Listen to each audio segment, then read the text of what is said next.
pledge allegiance to the flag of the United States of America, and to the republic for which it stands, one nation, under God, indivisible, with liberty and justice for all.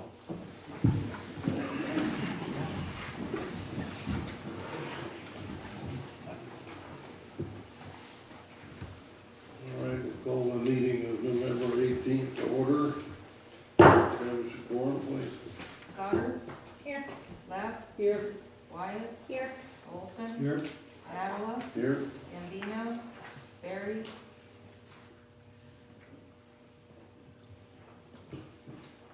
Approve the minutes of November 4th. I move that we approve the minutes of Tuesday, November 4th. Second. Call, please. Goddard? Abstain. Leff? Yes. Wyatt? Yes. Olson? Yes. Avila? Yes. On to accounts payable. Mr. Mayor, I move that we approve accounts payable as submitted by staff. Second. Call, please. Leff? Yes. Wyatt? Yes. Olson? Yes. Avila? Abstain for the reimbursement. Goddard? Yes.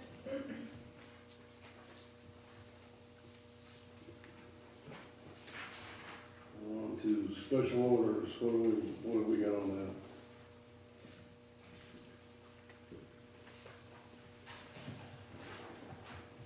No special orders at this time.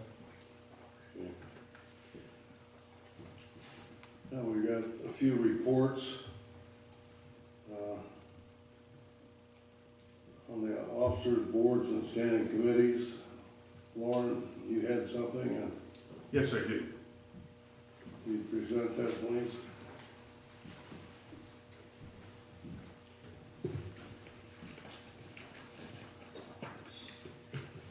Things to pass around here for folks to peruse a little bit.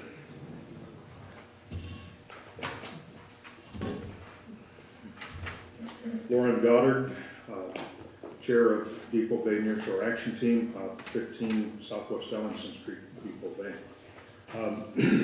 I recently attended the State of the Coast Conference hosted by OSU Sea Grant in Florence, and this is a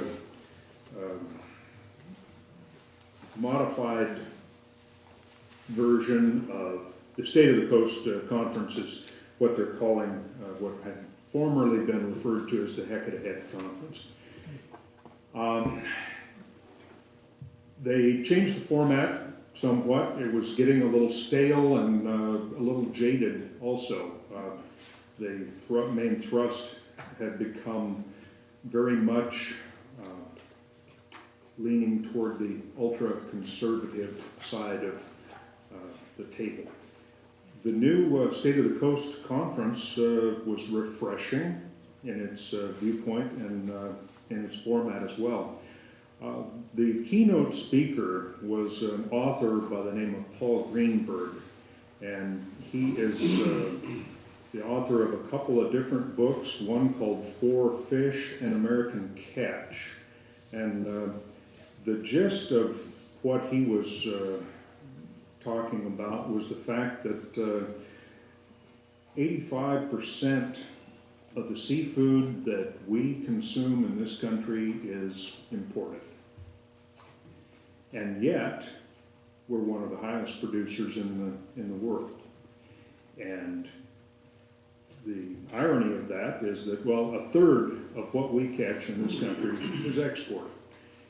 And Alaska, for example, could produce all the seafood that we in the United States would possibly like to eat. But we're cheap.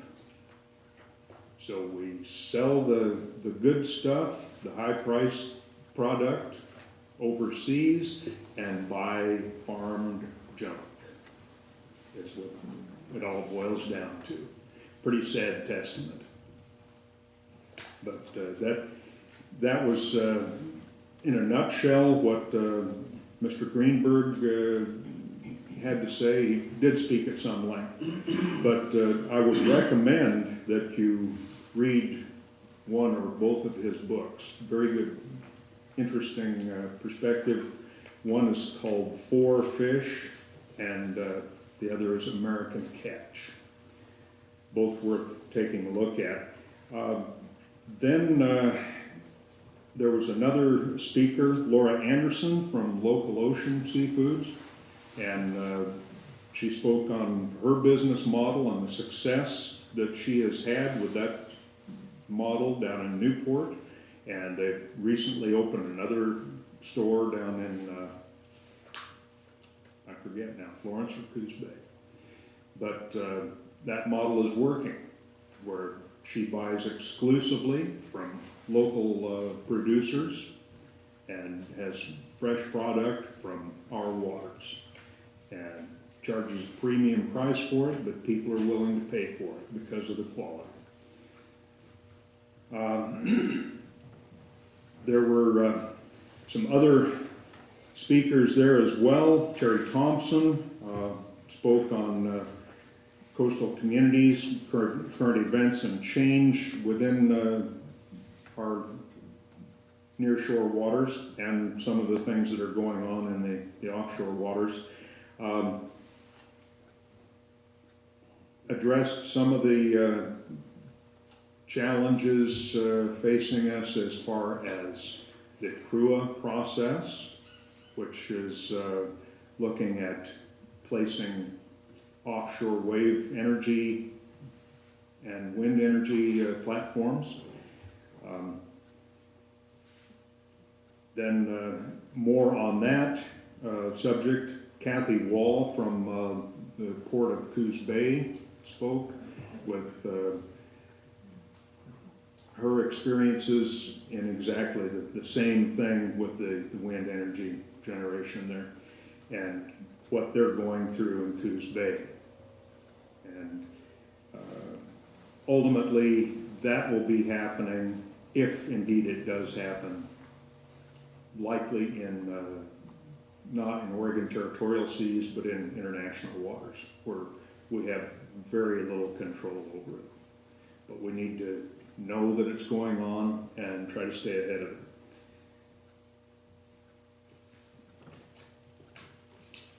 They then had some breakout sessions where you could attend one of a number of different little seminars. Sea star wasting syndrome was one, ocean acidification and the impact on oysters was another. And if you're getting the idea that this was had a focus on seafood, it did. It definitely had that bent. And then Oregon's coastal food, assessing local food on the Oregon coast. What I found also interesting was they had a student debate that the con side spoke in favor of offshore energy generation. Rather, the pro side spoke in favor of that. The con side spoke in opposition to that offshore energy generation. And to give the students credit, they did a pretty good job, but it was obvious that the students that were speaking in opposition may not have had their hearts in it as much as the pro side. Be that as it may, they did present some pretty good arguments, though there was no conclusion drawn. Some of the other breakout sessions were current coastal events, El Nino and La Nina, and earthquake and tsunami preparedness. And then they had some seafood cooking demos, shrimp, Dungeness crab, a few little tasty items like that. And then back into the main theater for another coastal energy presentation. The materials that I was passing around there regarding the national marine sanctuaries was something that I picked up at the last OPAC meeting. And those, OPAC was addressed by the gentleman from the National Marine Sanctuaries Program for this region and all of the West Coast, in fact. The conclusion that I drew was that though they promote the marine sanctuaries pretty vigorously, nobody can really tell you what they are or what they are not. The regional director stated unequivocally that the goal is not to eliminate fishing in these national marine sanctuaries, although it does occur. And again, the national marine sanctuaries are likely sites for those are outside Oregon territorial waters where we have very little control, although there is overlap. It's a federal program, and a single individual can nominate an area for consideration as a national marine sanctuary. There's quite a brouhaha going on in Port Orford over that very issue right now. And the only comfort we can really draw at this point in time is that the agency has no money to implement any new marine sanctuaries. Although they have expanded the National Marine Sanctuary in Monterey several times, that gets a lot of the attention and most of the money. So we probably have a 5-year window within which to prepare for the next onslaught. And I'd entertain any questions. I understand some of these proposed sanctuaries are a long way from here, like a few thousand miles down the South Pacific. Some of that's been proposed, some of those islands that are protectorates of the United States. Yes. And was that brought up as well?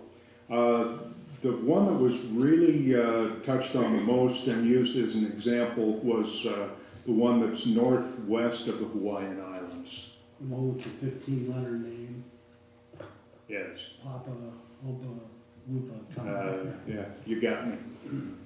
I can't pronounce it. So you said the next onslaught, so you're saying that for 5 years, the sanctuaries that have been put, the reserves that have put around us are not going to be enforced? They don't consider, no, I never said that. No, I'm just asking a question. The marine reserves that have been in place now for some of them 2 years, others a single year, those are Oregon state reserves. These are national. What's the chance of the feds stepping in and just snapping up our reserves? Is that part of the fear? I don't think that'll really be a consideration. They'd be looking for different areas because those are already under management. Oh, okay. Well, didn't you say that these were all outside our territorial waters? Yes, Yeah. those So they're are. already, yeah. But that doesn't. We don't stop fishing at 3 months. No, of course not. So there is certainly an impact possible. But something that we really need to keep our fingers on the pulse of and know what's going on. And the reason I say that there's that 5-year window is because they're very unlikely to have any new funding until that point in time. Thank you, Warren. Well, do you want these back, or do you keep them? Yes, I do. I can get more if you. Actually, I'd like to have a couple copies of that. If you have, keep these. okay, fair enough. And I found it interesting particularly that the director couldn't make any distinction as to what they were and what they were not, or what they were supposed to do. What's the goal? They're just creating a sanctuary. Thank you. Under the planning commission request authorization to initiate text amendment to add criteria for planned development master plan approval of the zoning ordinance 24. Before I start, does everybody understand what the planning commission did and did not approve when they approved the master plan up north in the Whale Watch LLC area? Kathy's new. Okay. To back up, most plan developments have two approval points, a preliminary and a final. And how do I say it? Don't judge what those are by the names. Typical in city planning, the names don't necessarily correspond to what they are. The preliminary is where the developer comes in, the engineering is all done, and lays in front of the city his total plan for streets, roads, buildings, density, open areas for the zoning, etc. When we approve that, you could call that really the approval, because then he is out there, he is laying roads, he is putting in curbs, he is putting in utilities. The development is approved. And the criteria that of the things he has to present to the city is fairly well defined, and the criteria that the planning commission uses to vote on and to negotiate with them is quite well defined. The next one is called the final, and you can think of it as being more as an as-built. He comes in, presents to the city, here's what I did, here's all the plans, here's the drawings, here's my engineering, the final engineering, etc.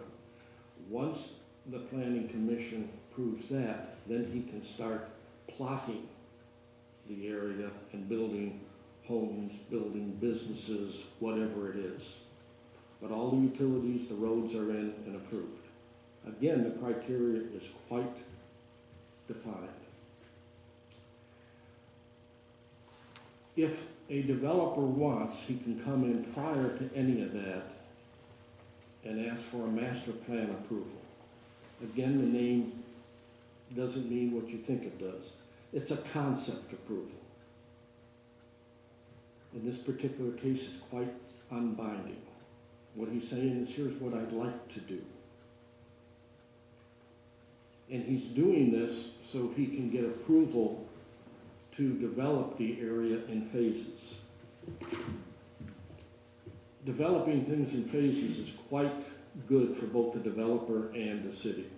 It takes risk off of both, especially after the mess in 2008 where developers walked away from them. People were left with lots. They had homes with no utilities, no roads, etc. And it was dumped on the city to try to figure out what to do. Developing in phases allows the developer to go ahead and just do a phase, put enough money up to do that. Then once all that's done, he can move to another. Also, it allows him to sell off those phases, which Whale Watch LLC is planning on doing, to other developers who do the final development. The problem in our zoning is there's absolutely zero criteria for a master plan. Nothing. And of course, everything we have to, how do I say it, vote on and negotiate and approve per criteria. There is no criteria. Don't ask me why. not there. So the bottom line is everything the developer submitted, all those drawings are on the wall a few months ago. He did not have to submit. Now, we're asking you to approve us to go ahead and look into what other cities have in the way of criteria and requirements for a master plan. And of course, we probably have to modify some of the other parts of the plan development code to make it fit in with it. This would not affect Watch LLC because they've already come through. But we do have quite a bit of other open land. A plan development can be anything greater than 2 acres. And we have quite a few developments on both the south end, and of course we've got the 80 acres sitting on top of the hill above Whale Watch that will probably come in the next 6 months to a year. So we'd like you to go ahead and authorize us to start that. It means there'll be some staff time. Once we come up with a recommendation, or how do I say it, once we come up with what we want, we'd have to have a whole bunch of open meetings. Anybody with over 2 acres would have to be notified, you know, so it's going to take a little bit of time, but it needs to be done. We're requesting that you authorize it. Any questions? So this doesn't affect anybody that's currently has something in front of you? That is correct.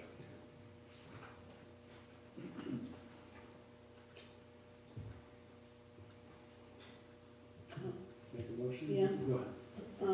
I move that we authorize the planning commission to do the necessary research and development to come back with a recommendation for appropriate changes in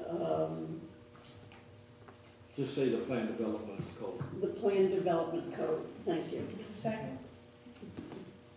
If this is an addendum to 24? Or we're Yes. just- It would be. So we're not just changing the whole thing, just an addendum to it?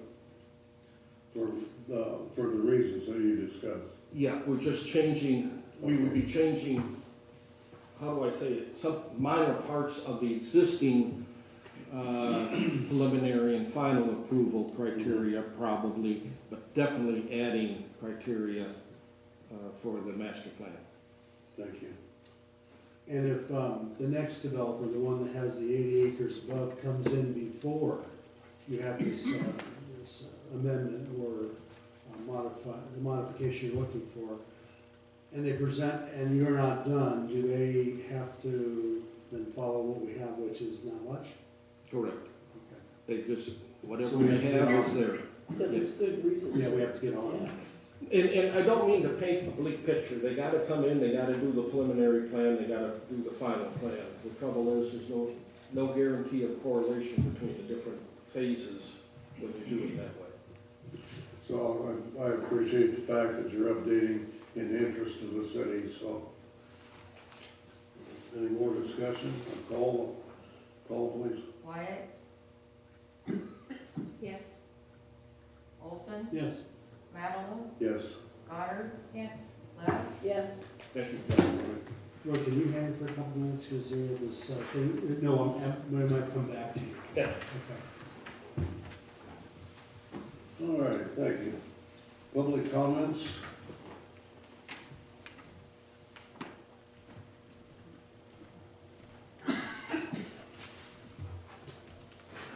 John O'Brien, 270 Bensel Avenue, Depoe Bay. At the last city council meeting, Councilman Olson expressed the thought of creating a separate line item in the city budget for Neighbors for Kids. And while supporting NFK as an admirable undertaking, I don't think it's a good idea to create a budget line item specifically for NFK. Doing so could be construed as the city subsidizing NFK, and those citizens who routinely support NFK with financial contributions throughout the year may feel their support is no longer necessary. Years ago, when NFK was starting out, the city was most generous in its support with money, goods, and services. NFK has grown exponentially since then and now appears to be on a more stable financial footing. If the city council wants to create a new budget line item. I would much rather see a more generalized line item, something along the lines of funding for support of local organizations and agencies, rather than a specific entity. Thank you. Thank you.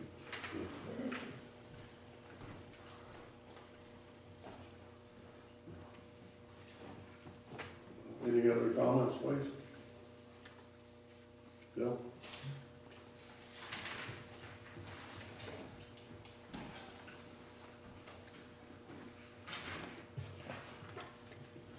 Bill Spores, Chair of the Parks Commission. A little bit of a dual hat situation here. As I think most of you know, maybe Ms. Mike does not, we have a community fund which is made up of 25% of the profit from the salmon bakes. The chamber. Is that what we're talking about, the chamber? Yes. Yeah. Yeah. And we are, have decided between the members of that group and the chamber to fund money for a memorial bench for Skip Whiting. And the site that we have decided upon is not one that's been approved by the city council at this point. It's open. We have some pictures of I the can site, hand these out. which is directly across from the Coast Guard station. I took these this afternoon from Parks Commission. Thank you. Thanks.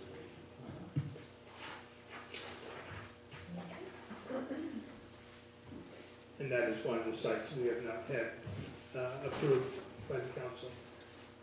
And we are requesting that your approval, the funds are available to have the bench, the 8 benches available without the plaque so far, but the plaque, we can go ahead and change the plaque, or put the plaque in when it actually arrives. But we can do the bench very rapidly, which I encourage you to approve this and go ahead. I think that's a real good idea, Bill. We can have a motion on that. I'd like to make a motion that the city council approves the park commission's request for the location of the Skip Whiting Memorial Bench as pictured down in Harbor. I'll second the motion. Call, please. Olson, Yes. Mattola, Yes. Goddard, Yes. Left, Yes. Wyatt, Yes. Thank you, Bill. Thank you.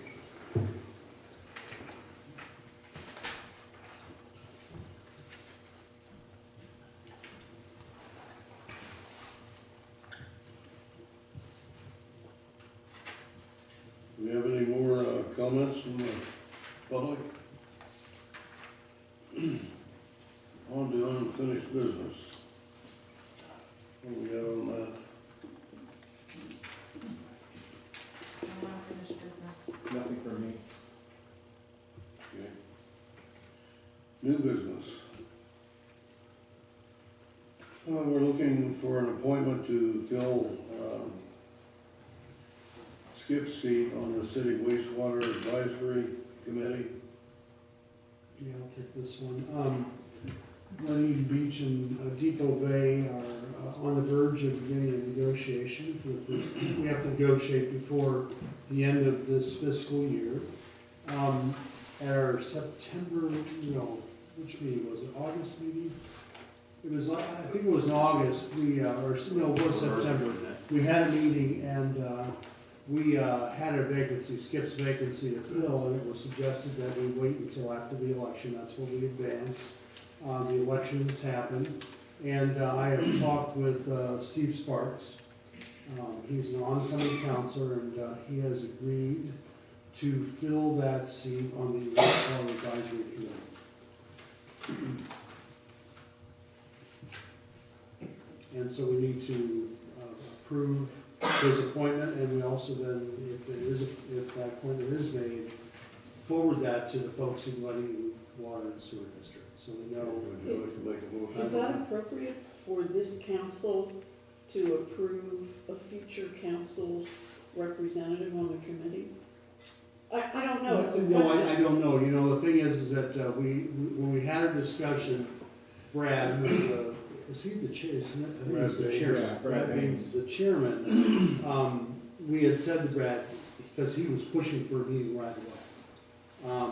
We had said, hey, listen, we have an election, it's coming up, we'll have somebody for you after the election, and we would advance the name, and then we would sometime in January meet as a group. Well, there's a meeting the first week in January, why can't the new council approve him then? We could, I'm just worried that it may not be legal for us to do that. I Well- believe that whoever's on this committee has to be an active council member, do they not? you know, somewhere I heard that that wasn't the case. I Well, talked but to her about what do this. we lose? What do Well, no, we lose? don't lose anything, other than we had said to Brad that we would advance the name as soon as somebody was elected and agreed to serve, that's all. Well, you have advanced the name, so you can tell them you've advanced the name, and the new council will vote on it at their first meeting. And that way, we don't lose any time, and we don't worry about whether it's legal or not. When is our next meeting? The next wastewater meeting is gonna be in January. Okay, well, we don't tell Glen Eden who to appoint, and likewise, they don't tell us, so I don't care if it happens after the new year or not, it doesn't matter, Fair enough. so, all right. We'll bring that ahead to the first meeting of January, 2015. yeah, January 6th.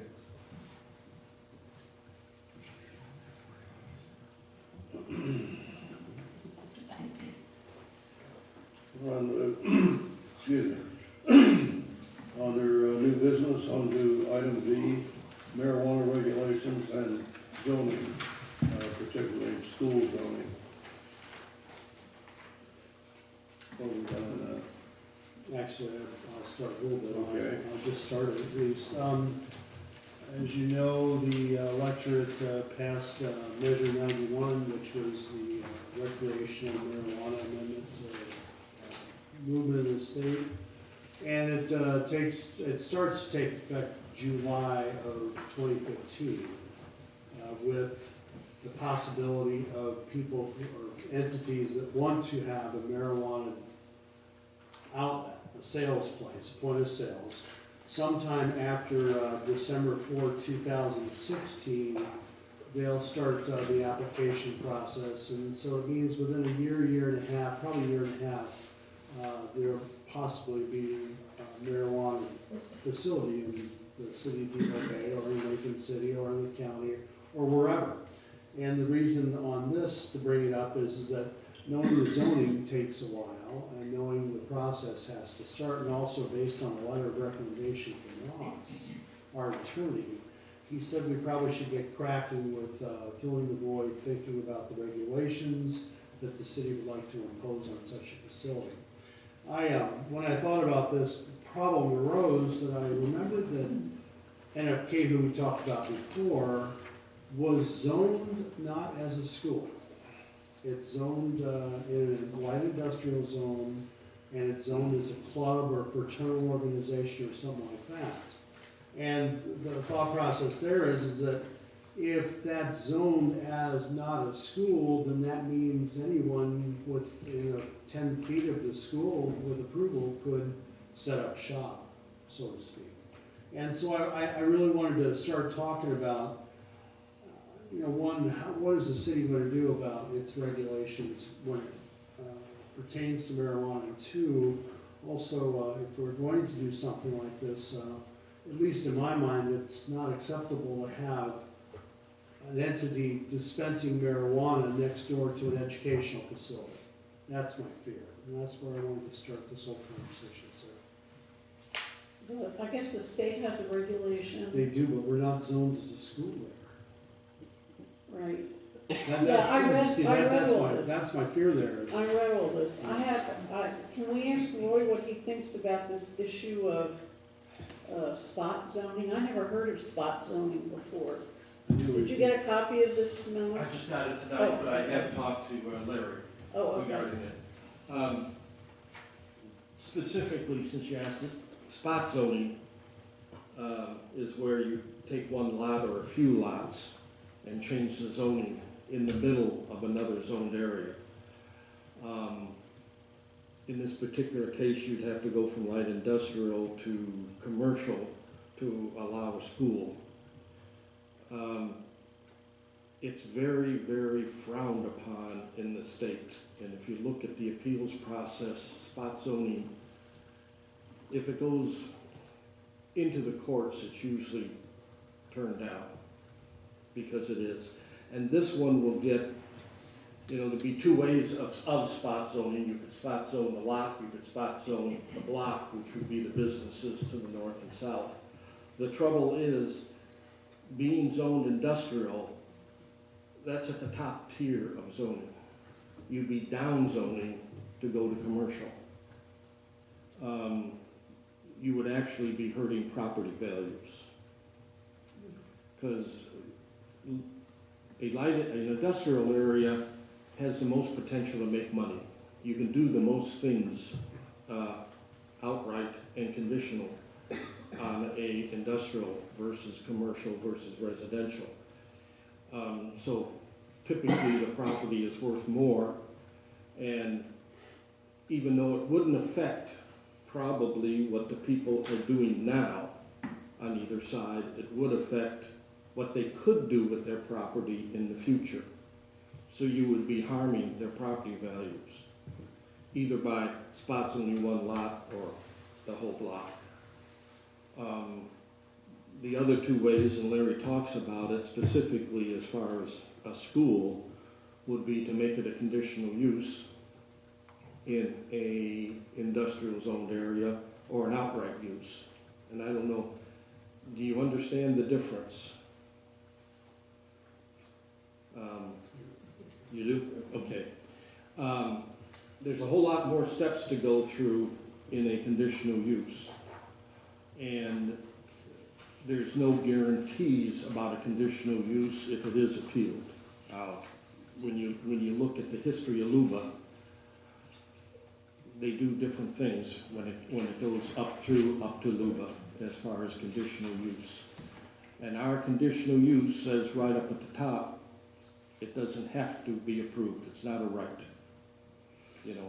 It's the only zoning that says the planning commission can either approve or disapprove, period. The others, of course, it's implied, but that one, it flat says it. So there are some issues with a conditional use, but that would be one way, is to go ahead and say, okay, it's a conditional use, change the zoning for industrial, that can happen, and then whoever wants a school in an industrial would have to apply for conditional use, etc. And there are ifs, ands, or buts in other parts of the code as far as criteria on a school that they have to meet when they do that. And of course, the last way would be just to go ahead and in industrial zone and say it's an outright use. And that way they'd only have to get a permit from the city, and they still have to prove that they meet that other parts of the code pertaining to a school, if they have over 50 people, if I remember, 50 students. But I think they do. I They're a believe couple they do. hundred now, yeah. I don't know if it has to be all 50, if you have 150, All maybe 50. 50 of them are in school, the other are in something else, I don't know. Yeah. I don't know if that applies. I probably disagree with most people. I'd go the easy route.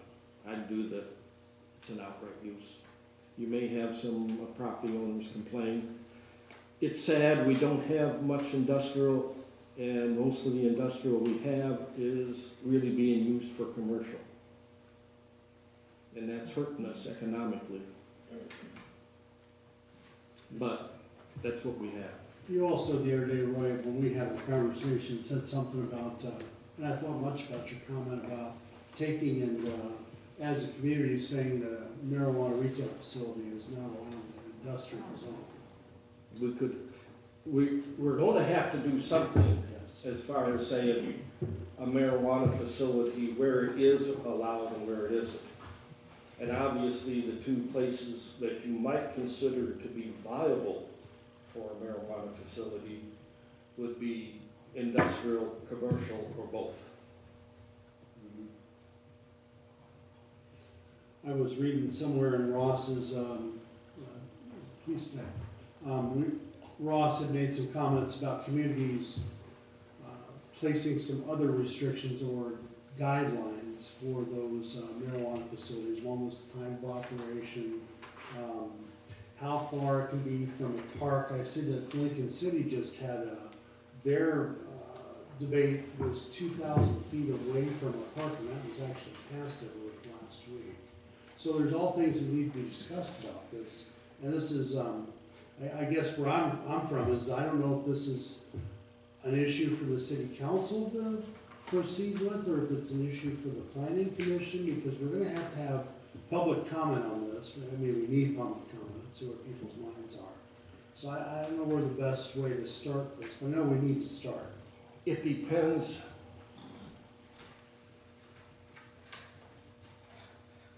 I think the city council, and you may want to wait until the first of the year with the new members, it depends on how hard over the city council or individuals on the city council is one way or the other. You know, what last thing we want to do is hand it over to the planning commission. The planning commission discusses it, goes through open hearings and everything. And let's face it, planning commission open hearings, people know the planning commission's going to go through it, and then of course, by definition, the city council has to do the same. A lot of people don't show up at the planning commission open hearing. They wait until the city council where they think it means more. And some of your new city councilors may have a hard over opinion one way or the other. And I think we need to, the city should get an idea of where the city council sits first as far, and make a broad recommendation to the planning commission, who can then start going through the open hearings and making their minds up. Just, oh, go ahead, Dave. Well, Roy, thank you so much, Roy. Yep. Let me start by saying this isn't why I'm here. I'm here for the next item. But You know, Dick, state your name. oh, yeah, Dick Johnson, and in this case, let me say I'm an ex-member or an ex-chairman of the planning commission here, so I have that background. But I guess I'm speaking as a Neighbors for Kids board member. I was just talking to Bob Houston about this, who I think talked to some of you about it about 45 minutes ago. And the problem is, if you change it so that we are designated a school, it puts a bunch of parking and traffic flow requirements on us that we really wouldn't be able to do. And Bob and I came up that if you're preparing an ordinance, don't use the term school, use the term children's facility or children's, some broad term that would encompass daycare facilities, Neighbors for Kids, a school if you had one, and so forth. But rather than just use the term school, use the term children's facility or something like that. I don't have a specific suggestion. And if it's a Depoe Bay ordinance that you're preparing, say that, and then it would cover keeping it away from Neighbors for Kids and probably the church up on Collins and a couple other places. If I might. I'm not really, I don't have any, I didn't prepare to talk about this, but I think that's the... That is another option, is to, when you write, when a marijuana ordinance is written, say that it can't be close to a school or any locale that has children present, you know, worded something like that. You could do that. That could be appealed, because definition is going to be ambiguous no matter how you say it, but that might be cleaner than a school. The school would be very difficult for us to become. So what you're telling us then, later on, when the decision is made exactly what to use that property for, then these decisions can be made that the planning commission wanted. What we're saying is it would be a matter of writing the marijuana retail location ordinance properly, and not just saying school, but saying some other type of activity. Just speaking out That had to loud, go through the lawyer, you know, knowing that I've learned one thing about sitting up at this table, it takes time to get things through and start to fruition. And we have a moratorium on this until April 30th of 2015. Just speaking out loud here to my fellow counselors, I wonder if this thing runs over, if we go past that deadline and somebody says then, hey, gee, I want to put a pot shop right over here and right within 20 feet of the place, or 100 feet, or whatever it might be, what do we do? I mean, we're in a bind at that point. That's my thought process, to get this done as quickly as possible. if I might, any zoning ordinance change is going to take longer than April 30th.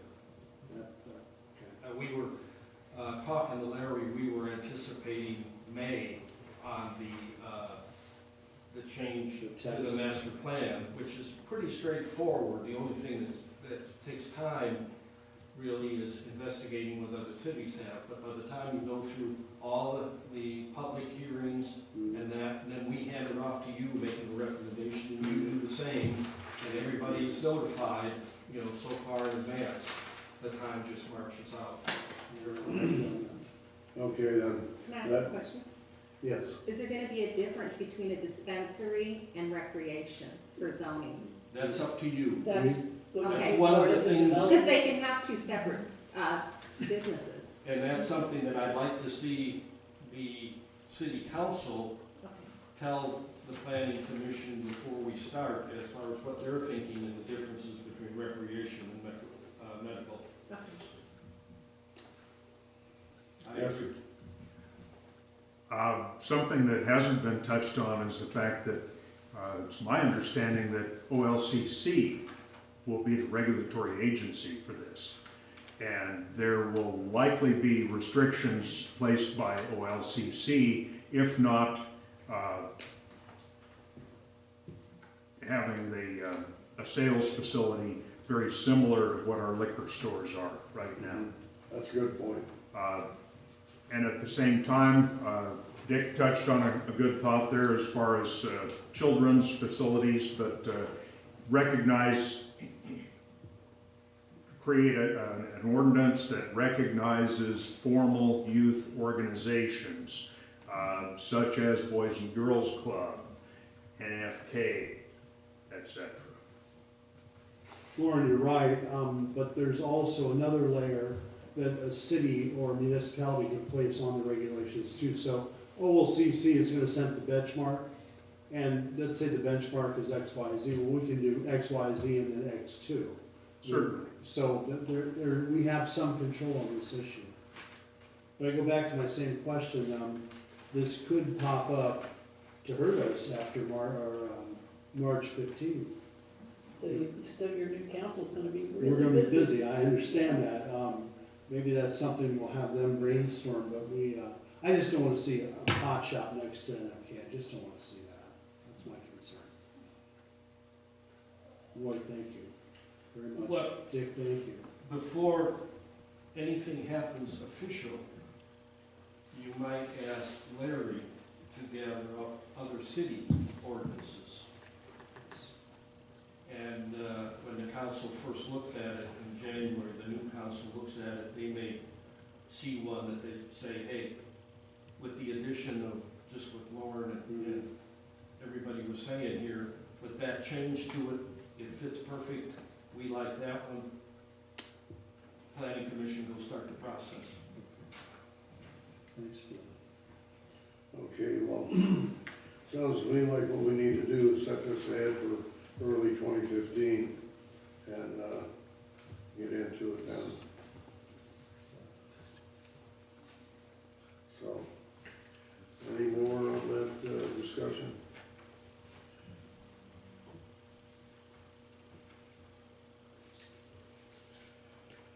Okay, Brady, on item C, marine engineering Yeah. services. Yes, there's been a bit of a problem with one of the proposals came in late, and there's some information in your packets from Christian Steinbrecher, and he's from Columbia River Port Engineers. He did not meet the deadline, and I think before we can even talk about the other stuff, we should probably have the council decide if they want to, if the council wants to decide to waive the deadline and accept the proposal from Columbia River Port Engineers or not. And I guess I have to really start the meeting with that, being trying to be legal. I chewed over this a little bit, and so it's kind of in your hands to decide for me if you want to allow this. If you looked over, I mean, he had problems with FedEx, and they promised him stuff, and he, you know, kind of put a bit of information in the email of how he's been reimbursed by FedEx, and it is a, he was under the impression and was told by the Beaverton area FedEx that it would be delivered on time, but they're on the Oregon coast, there is no deadline because of where they're located. I've been thinking about it since our informal discussion before the meeting started, and the more I think about it, the more I think it would be inappropriate to allow this proposal, because, first of all, we have already, in recent history, turned down someone the same thing happened with, for the sirens. And second of all, I guess there is some responsibility to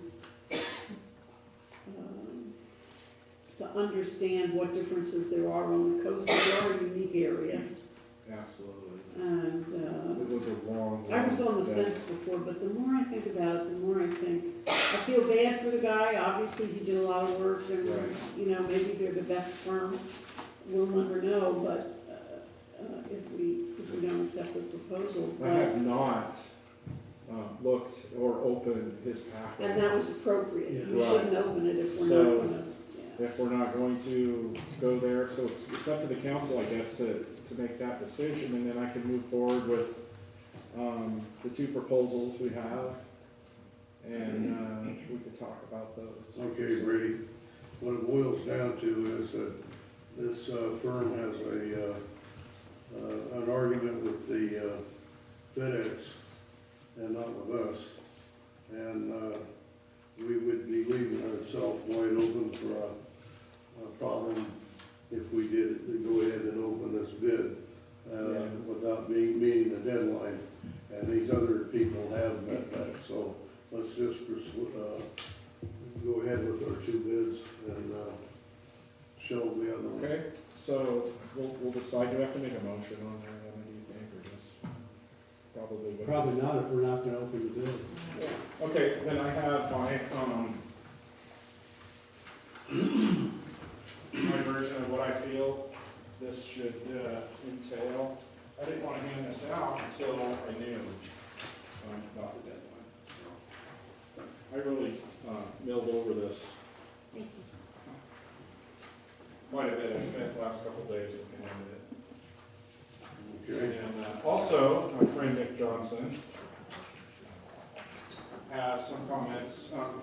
He's the president of Urban Renewal.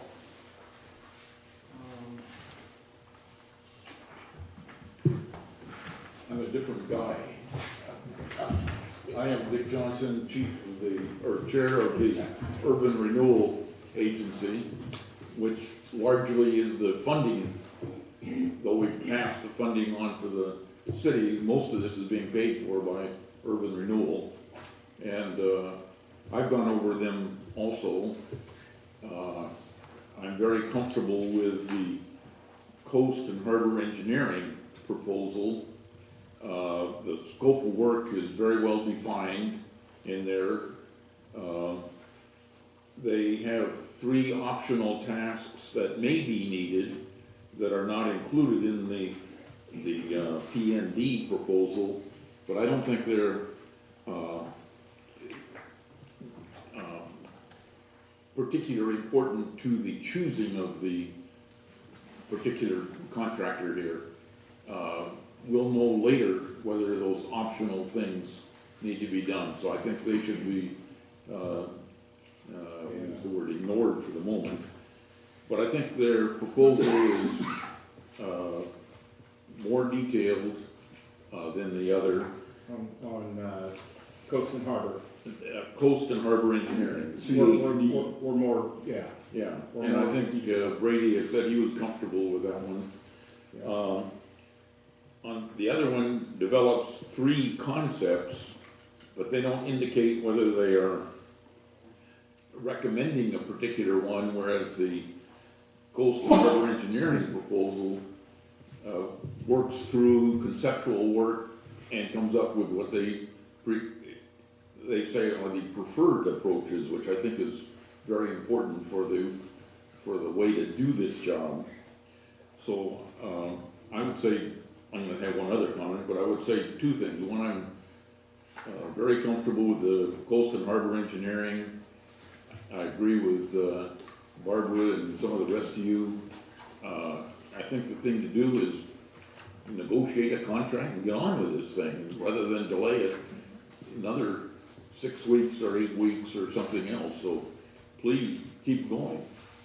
Now, there's one other comment I would make on the proposals that I think has little to do with choosing between them, but I think when you negotiate the contract with these guys, we should have more than just the cost estimate for repairing the 3 docks. We ought to have the cost estimate for repairing 1 dock at a time. The best way to do it is to do all 3 docks at the same time, but if that's going to bankrupt the city, we're maybe going to have to go do 1 dock at a time and so forth. So we ought to have that information negotiated into the contract. And I think either one of these proposals, they would be able to do that, because I would guess that doing 3 docks that's 1 at a time is going to cost more than doing all 3 at the same time. But doing all 3 at the same time is going to be a pot full of money, and so that's a point I would make that should be negotiated into the contract. But beyond that, I would say, let's get on with it. I would prefer going with Coast and Harbor Engineering, like I think Brady would be, and get this thing going. That's another good point, Dick, and we have to look at where these funds are gonna come from, and I don't think they're necessarily gonna come from the city. Well, that's what I'm thinking. Well, But we need this information to proceed and What direction we want to go, yeah. And another thing, I wanna go through the Oregon State Marine Board as well. And so we need these figures first.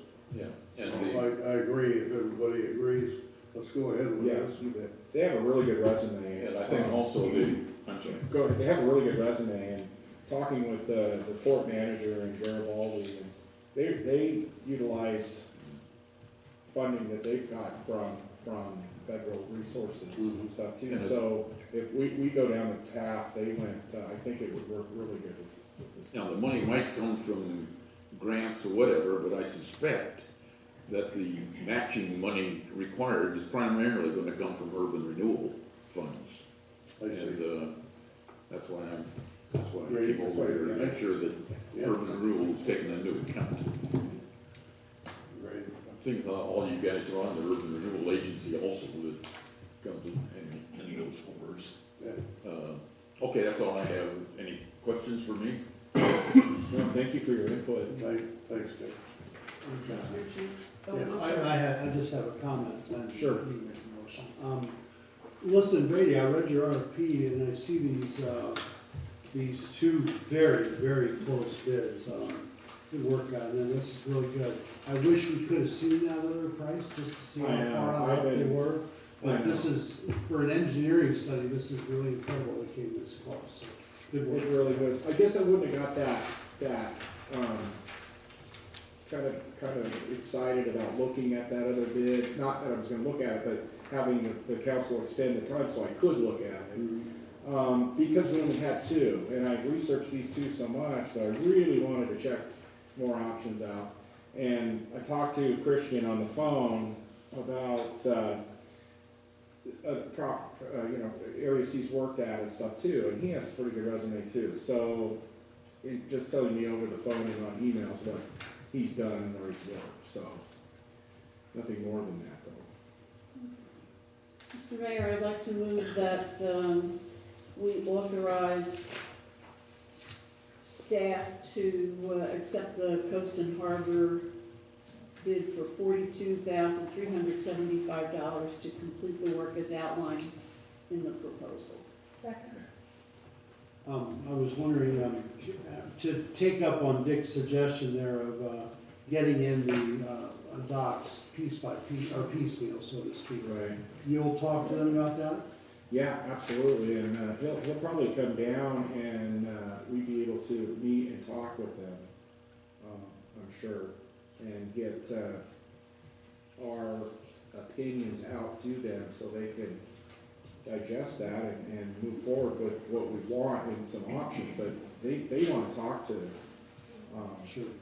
Well, if we're negotiating a contract, we're gonna negotiate the contract prior to them coming and talking to us. Absolutely. And so you'll make sure that Dick's request is in the mix, Oh, yeah, right? yeah, Okay. yeah, you bet. That's I'm gonna have to take that approach regardless, yeah. And I might suggest that when they do come to talk, that we include the Harbor Commission in all those yeah. talks. Absolutely. When's that next meeting? Um, You were talking about running it through the. No, I'm talking about when they do come to talk and to look at the harbor, that we include the Harbor Commission in on those talks.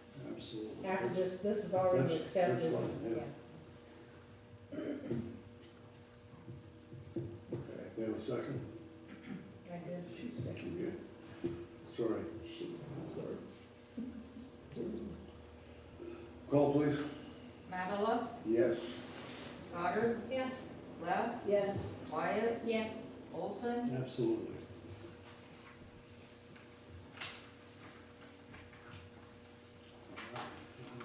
Item 10, correspondence, what have you got there? We just got an email today from Kim Herring at Lincoln County Board of Commissioners office regarding scheduling a joint meeting next year in March. The joint meeting that you have every year, they're suggesting March 11th, 18th, or 25th as dates that they would like to do that. They would be here for the joint meeting at 6 o'clock, followed by their regular meeting at 7 o'clock. So I don't know if you guys want to pick one of those dates now or wait until, wait a little while. Council, yeah. How about wait for the new crew? Okay? Okay, I have a correspondence from Department of Transportation, and they did not approve our SCA grant to refurbish the intersection out here and help us with funding for that. So I guess it's back to the drawing board first of next year, and I will do some studying and talk to, because I got an email from Mr. Johnson from ODOT that, approves these. And maybe he can help me with some, another proposal, maybe not this far out of town, maybe that was the reason, maybe it was funding. Puri looked at it, she's seen a lot of these SDA grants, and she thought it was done pretty well, and it looked like it was a slam dunk, but you never know in cases like this, so. Maybe working on another intersection, there's an area of Vista Avenue that leads to Highway 101. Maybe I will look into that and other areas that really need to be upgraded, that enter the highway that they would approve. So we gave it our college try, but we were denied. So that's about all I have for my correspondence. Thank you, Brady. Emma, do you have any more? And the city staff report? Okay,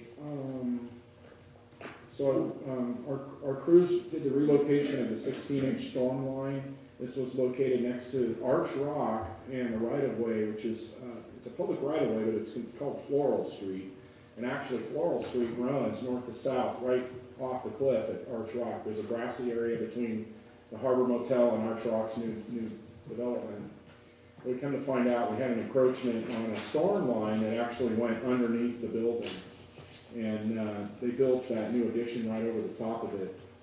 We've since filled that pipe with concrete and relocated, absolutely put a brand new 16-inch storm line in, and the outfall goes exactly where the other outfall is in the records of the state lands, because otherwise we'd have to go through permits and do a bunch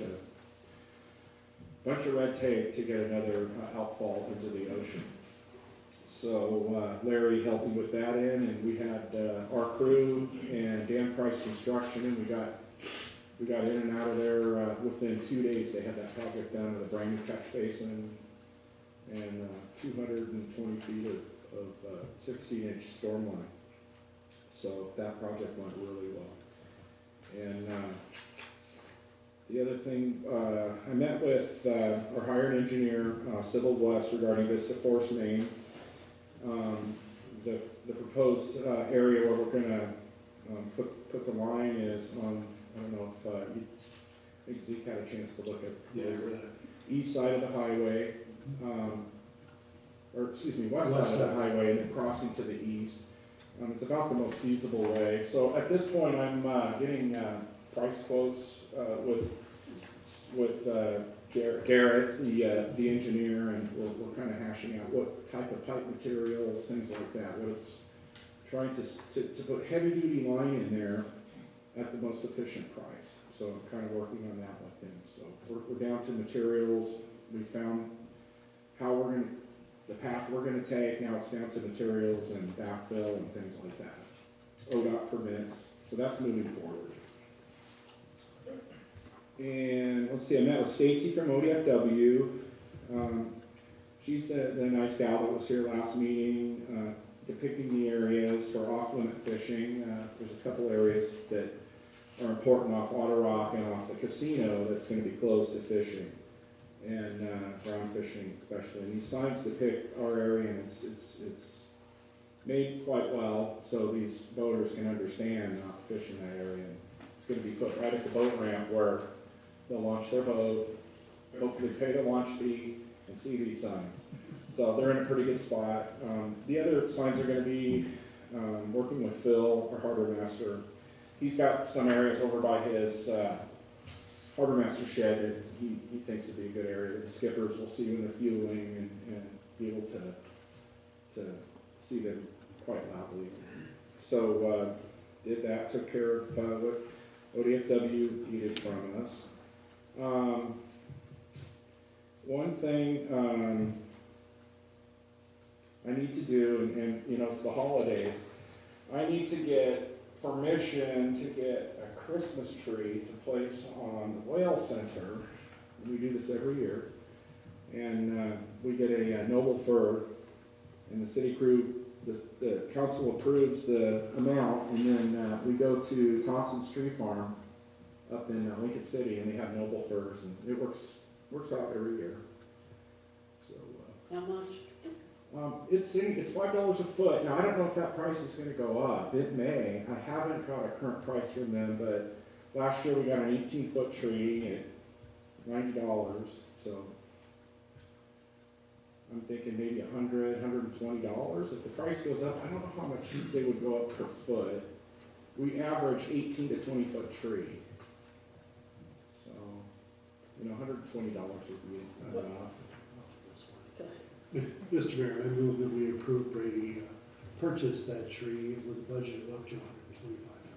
Second. Okay. And, Wait a minute, we haven't voted yet. okay, that's right. I was gonna add something. What were you gonna add? Well, that, we could, I mean, I don't know, we, sometimes we put another tree in the planter box. I remember one year we were doing 2 trees, and I don't know if the council wants to keep doing the 2 trees in the planter box at Whale Fountain or not. So I just wanted to throw that in there in case we didn't have to go back, but the lighting ceremony, I want to do it now, since like our last meeting in November, so I don't have a tree up before the lighting ceremony. It's just amazing how time's flying by. And so we'll probably have the crews getting the tree right after Thanksgiving, and getting it up for the Brady, lighting do you need more ceremony. money to buy a second tree? Is that Well, what I don't you're know saying? if we want to do the second tree. I mean, maybe we could have the funding approved. We and- should. Okay. So Then, can I amend my, no more than $200 then would be enough. Before you 200. amend it, let me throw something else in here too. Okay. There are decorations that go up around town, the candy canes, and, Yeah. the chamber is getting ready to spend quite a bit of money on those too, but we would like for maybe the city could throw some funds in for more Christmas decorations. what do you think? Yeah, because I don't know if the chamber does the lights. I think normally what we've been doing is we do the tree and the chamber helps with lights. We bought all new lights last year, I don't know if they're still, I don't know. Yeah, we did. We bought, we bought Like all brand new, LEDs, I those think. LED Yeah, lights when last year. yeah, okay, we shouldn't worry about lights then. We have a lot of lights. The candy canes need to be repainted, we need some paint, they need to have new bows. We need new bows, there are 54 of those candy canes. Can I retract Another- my motion? Another price on it instead. Can we put another couple $100 on top of that? Yeah, sure. Okay. To help with Would $400 be enough for everything? For you Brady's guys? Well, oh, yeah. For Along $200 with for what Brady. the chamber's gonna throw in, I think it would, yeah. So if we put 200 on the trees for Brady, another 200 towards the bows and all that, that's 400, is that some enough? of the town, yeah. I think so. So I need to, do I amend or retract? I would retract I'll and just start all over retract if again. it's okay with you. Mr. Mayor, I move that we approve a budget of $400 for the holiday decorations for both the tree and helping the Chamber of Commerce, 2 trees, and helping the Chamber of Commerce with all the stanchion decorations. Okay. Second. Do all these decorations include those golden bells and hang along with the candy canes and that other stuff? Do we have any of We that? would like to, Do we have that stuff? we don't have any, no. Like Seaside does, they No, have I'm the not things gonna- off the pole, they have starfish. That's actually, next year, if you guys wanna put, something like that in the budget, Yes. the chamber and the city we would really like to work with the city and get some nice big decorations. We're gonna have plenty of time to talk about it. Don't wait too long, 'cause it takes a long time to order those things. Okay. Call please. Goddard, Yes. Left, Yes. Wyatt, Yes. Olson, Yes. Matala, I'm not sure if we got enough money. Yes.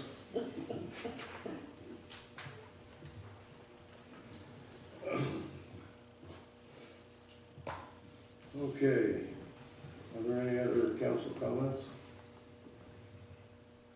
That's all I have.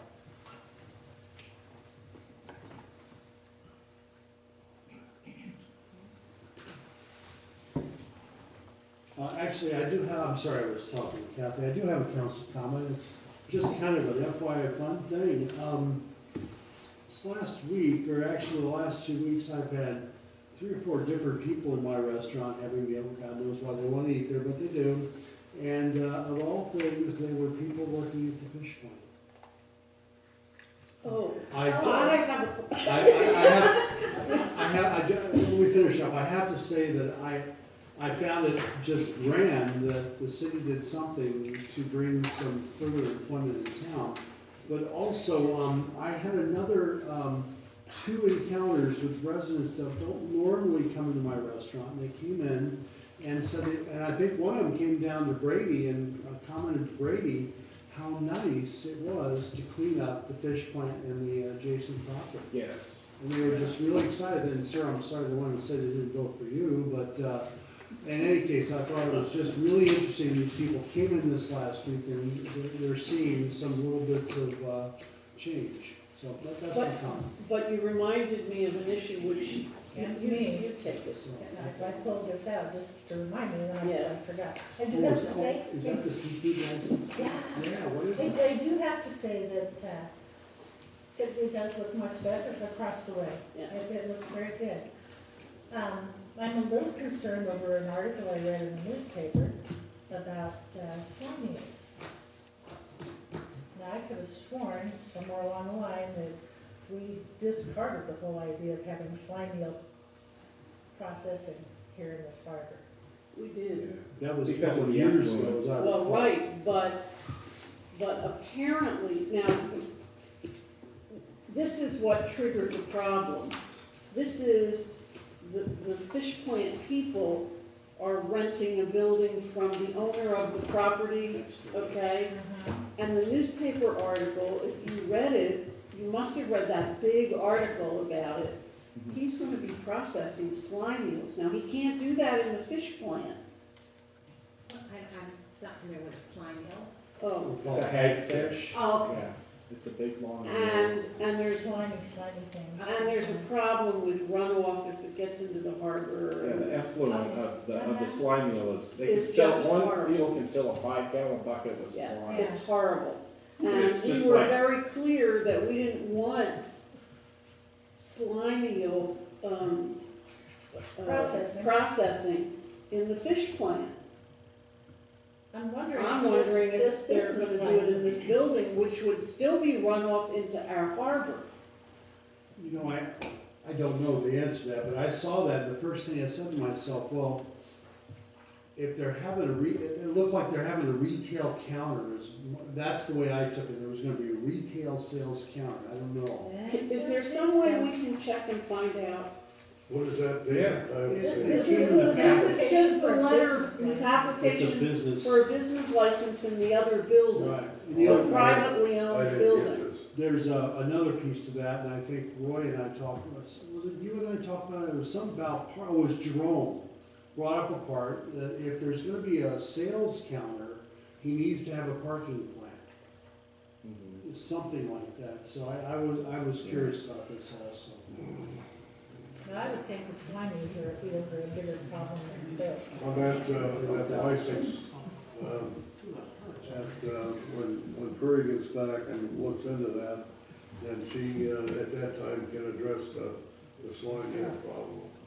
And, if we have it in our original contract, that that wasn't to be done, then this permit can't be It's issued. it's not being done in the city's facility. From what I understand, this is what they're using the privately owned building for. In the Mark Fay building. Yeah, no, I know Yeah. what Imperial you're Marine. I was in there today, and that's all live grab stories, everything in there, live So grab. where did the whole story about the slime In the meals come from? newspaper, it talked about hagfish, Mhm. That's one of their for main, ends known as slime meals. which one of their main products will be slime meals, Which paper was that? the News Times, right on the front It cover. was a Rick Beasley article. All right. I did Look see into it, If see you what look we at, I can do. didn't find out, Yeah, because I remember was it 4 years ago, wasn't it? And there was something about they had to take and pipe the stuff out. Right, Way it's a out and huge all. issue. Yeah, Yeah, the effluent. but I think our contract was pretty clear about discharge of effluent. But if they do it in the other building, yeah, has nothing then to it's, do with our then it has contract. nothing to do with the fish plant building. It's a separate business license. And so my question is, should we be issuing the business license until and unless we know for sure they're not gonna be, According I to can this go letter, ask them if there's- firsthand, I'll put on my badge and go in there and ask them. If there's no firsthand. appeal filed by 5 PM on November 28th, they get their business license. November 28th, that's about 10 days from now. right, which means we can't wait for Perry to come back. there's no reason Brady couldn't check I that can out, go right? down there firsthand, I'll put on my enforcement officer Yeah, vest and go down there and find out firsthand information Okay, yeah, from. that's really important. Now, my question here too is, if they indeed are planning on processing swine meals, do we have any ordinance that will stop this? I don't think so. I don't think we do either. Now, I don't know anything about the regulation of the discharge, but I know that, all these agencies are quite interested in making sure the water is not polluted for good reason. Right. And it would seem to me that if he was going to, and I don't know this, but if he was going to process these hagfish or slime meals, he must have some plan that he's got, to put by these environmental organizations. Which I would is think. exactly what our Right. enforcement officer can find out. And you brought out a good point, are they gonna process them here? That's the part that's bad, is the Right, is the processing. processing. Even the holding, those things in a holding tank, they Oh, yeah, produce they get slime. upset, they don't, they just, It they'll has fill to our go bay up. somewhere. The state of Oregon, in its infinite wisdom, a couple of years ago, passed a law that says that it is legal to dump debris, fish carcasses, I would imagine swine meal, back to the waters from which they came. And the last conversation I had with state police said our harbor is considered the waters from which they came. Okay, Brady, if you find out about that tomorrow, let me know, and Sure. I'll find out what the discharge, requirements are. Okay, yeah, And it that'd may be be, great. it may be such thing they have to put it in a tank and take it elsewhere and dispose of it. I'll find out exactly what they're gonna do. Yeah, I was And gonna if it's say, not, no, if they're not processing, that's a good start. If it's only a holding tank, there may be an easier way for them Even to. holding swine meals, that's where they produce. Well, all that we slime. can't do anything until we find out what's going on. Yeah. So I'm gonna look into processing, holding, I'll find the whole, And if indeed they're planning on doing slime meals there, we need to know what the appeals process is on this Right. immediately. absolutely. And if they're not, please give them our apology. Sure, you you know, bet. this I came- mean, if this we're just came- going by what we read in the paper. Right, Exactly. Right. Exactly, I noted that myself. I read that. Okay. I can remember that. Anything else? Time is 8:23 and we're adjourned.